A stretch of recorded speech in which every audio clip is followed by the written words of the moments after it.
I guess you Great. could say. Now, let's talk about Saint Nicholas of Myra, the Bishop of Myra, which is in today Turkey. So I've heard this story that Saint Nick, aka Santa Claus, was at Nicea, and then of course the famous story that he punched Arius in the face for being a heretic.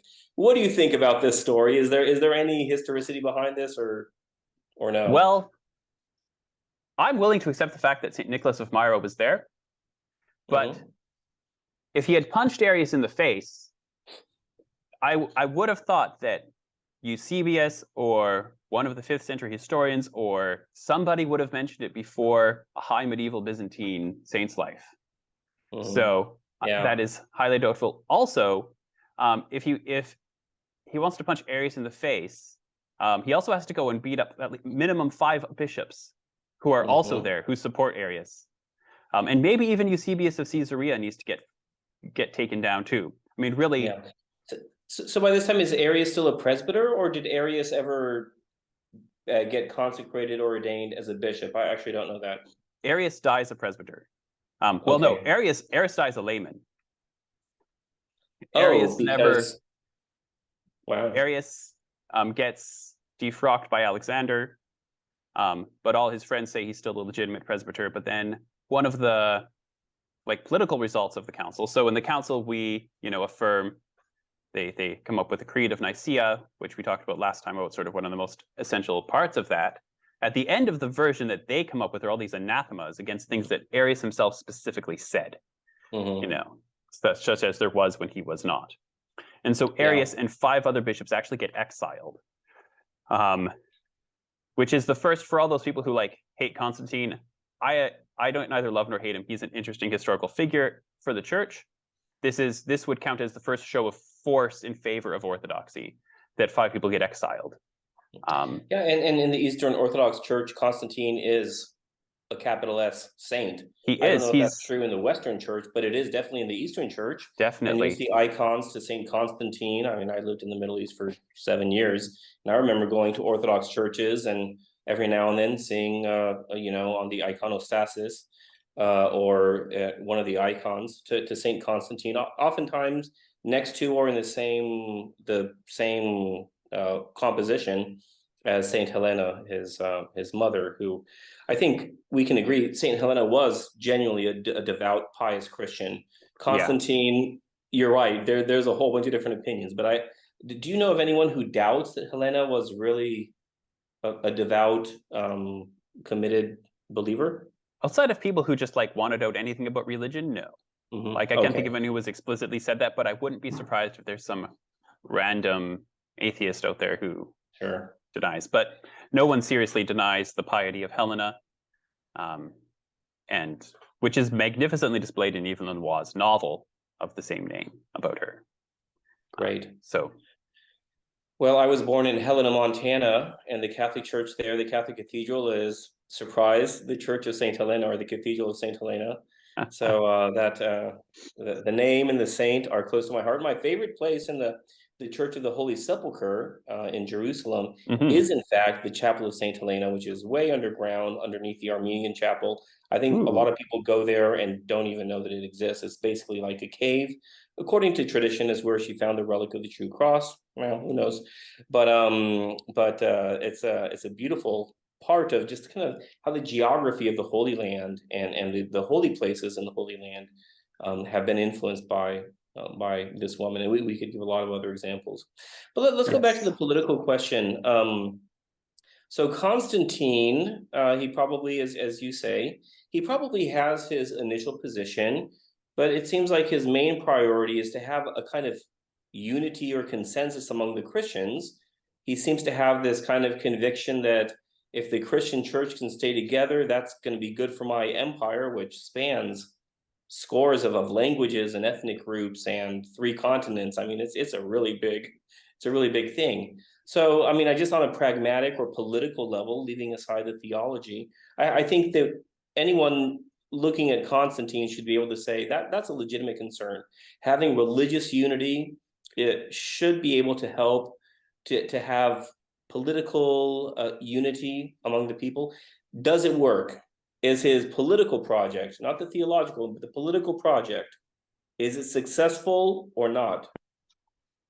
And Constantine is successful until he dies in 337. From 325 to 337, the dissenting bishops are all either in exile, or when they come back from exile and sign off on Nicea, they're not making noise about this question until his death. So he himself is successful in that way. And obviously, I'm not saying that I'm not endorsing Roman, what would we call it? Political theology. Roman political theology, which from time immemorial says that the peace of the gods, or I guess for Constantine onwards, the peace with God, secures you victory in war. I'm not saying that that's what happened. I'm not saying that's why Constantine was also successful in maintaining his own borders, and maintaining peace with Persia and not, losing any territory to them. Like the border with Persia shifts every once in a while throughout ancient history. Like, you'll take a city here, they'll take a city there, back and forth between each other. That Constantine is able to maintain his eastern frontier is pretty good, and he's able to maintain unity is also pretty impressive if you look at what he came into, which was after the retirement of Diocletian and then the death of Constantine's father in 306.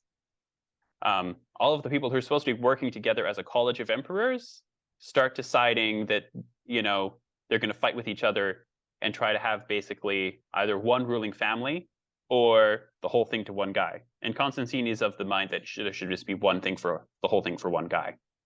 And he is successful at that and maintains that. And none of the children or grandchildren, I mean, a lot of these people get killed off, but none of the potential heirs to any of his rivals or no random generals are successful at trying to take down Constantine's empire from 312 onwards.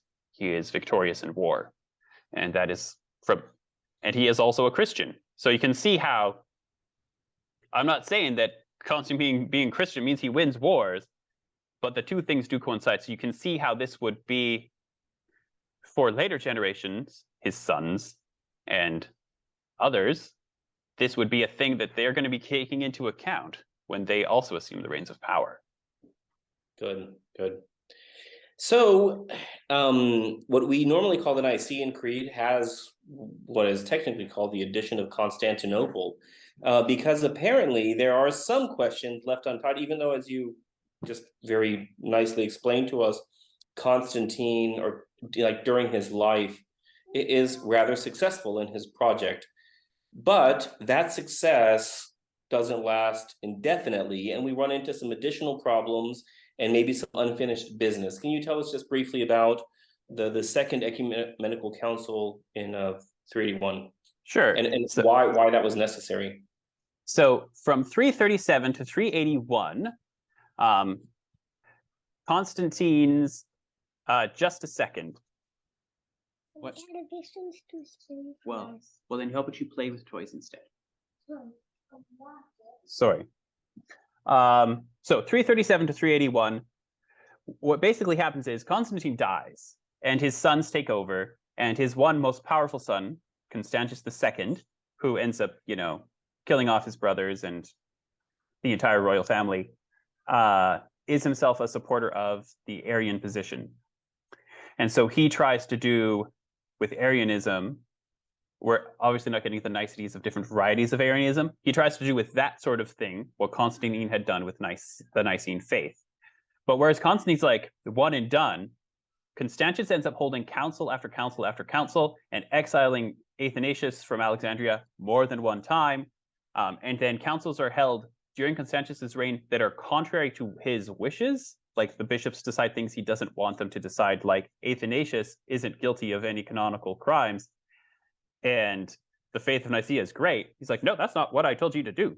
So Constantius's religious policy is trying to be the Arian version of his dad's, and he doesn't really succeed at that. And all sorts of people are exiled and whatever. What's interesting is the turning point comes with the accession of the Emperor Julian, called Julian the Apostate. This is my own interpretation of events. I don't know if I've seen anyone else come up with this, but Julian comes to power. And what he does is he's like, you know what we're going to do to cause chaos amongst all those Christians, because he has rejected Christianity, trying to reinstate paganism. We're just going to let all of them back from exile. I don't care. Which means you can have more than one bishop in some cities. It's just going to be crazy. But what this ends up doing is they're all able to talk to each other and write letters. And so the network of Nicene bishops grows stronger and stronger from then on. And people like Basil of Caesarea are able to build a group of bishops and theologians.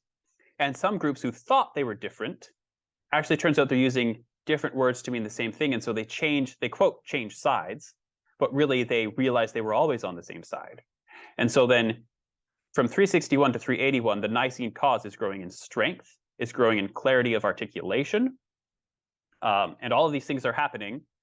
We get some of the really great works of Athanasius in the sort of these last 12 years of his life, his works on the Holy. I think they're from then. Anyway, they're around the accession of Julian. Maybe they're just before. Anyway, but like really good theology is being done. And so in 381, we have, leading up to 381 in politics, we have this one dynasty, guys named Valens and Valentinian and Gratian and stuff, who are sort of, they're on their way out. They come up after the death of Julian, who's the last of the Constantinian family. But they're sort of on their way out, and this guy called Theodosius, he's the new emperor. And he's sort of consolidating all of his own power the same way Constantine did. But Theodosius... Theodosius the first or the second? This is Theodosius the first. The first, okay. And so Theodosius... so Theodosius the first, in 381, comes to Constantinople. And actually, they set up a permanent imperial court at Constantinople for the first time.